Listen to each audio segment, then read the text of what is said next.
Hey everyone, this is V from Catskill Projects, and today I would like to talk about beekeeping and the basic equipment you will need to start off. Some of the first things you will need is a smoker, and I use hay and baling twine for fuel. Second thing you will need is a hive tool. This J-hook is my favorite.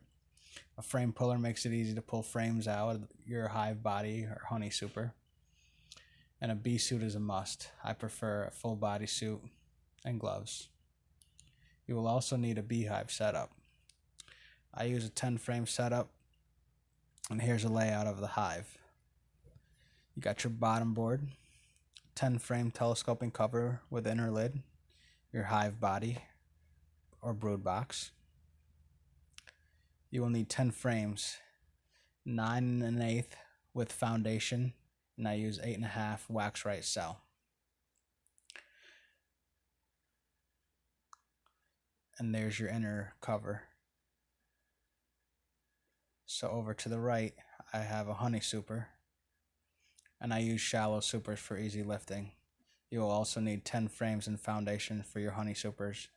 There's a few different sizes of honey supers you can use.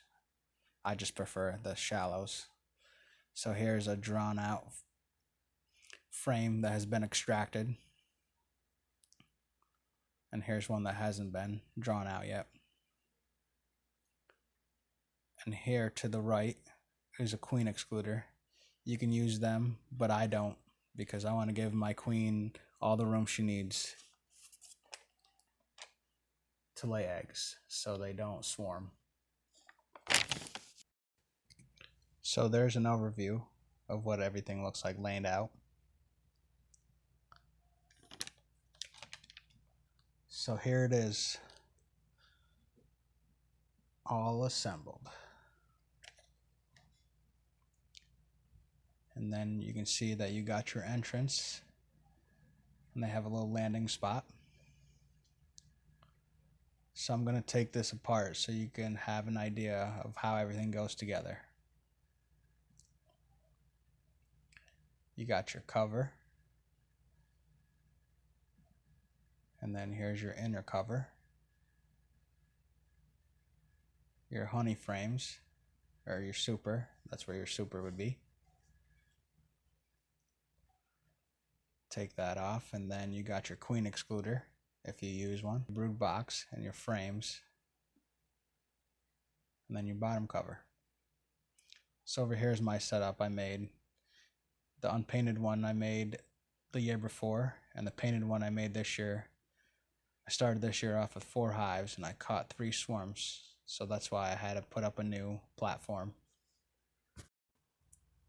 So the box on the ground is a swarm trap that I used to catch one of the swarms in, and I have it sitting there because I just transferred them into one of those hive boxes, and so I'm just letting the bees that were left in there kind of find their way over to the new box. So the second platform here is a homemade jobby, just the stuff that I had around the house, pallet, some 2x4s, and just painted everything up and set them on top of there. And then I have a nuke box that I ran out of equipment, so I used 2 nuke boxes, and I'm just using those right now. So over here is my backyard, and you can see a little homesteading going on. Got a chicken coop, got a little bit of everything going on back here. So I pretty much leave my backfield tall because there's a lot of clover growing in it, and I sometimes leave my lawn semi-tall just so the bees have food. There's a lot of clover that grows on our lawn here and stuff like that. So, and then in the garden we have our garden, and then we have a little cut flower garden over in the far end, which I'll take you over to check out. And here it is. And just got a little bit of everything in here, you know, just to help out the bees, give them some food. And last but not least, here's a little bit of mountain mint. It's good for pollinators, so we started growing a little bit of that for them. Alright guys, that's the basics of everything you need to get started. Stay tuned for our next video.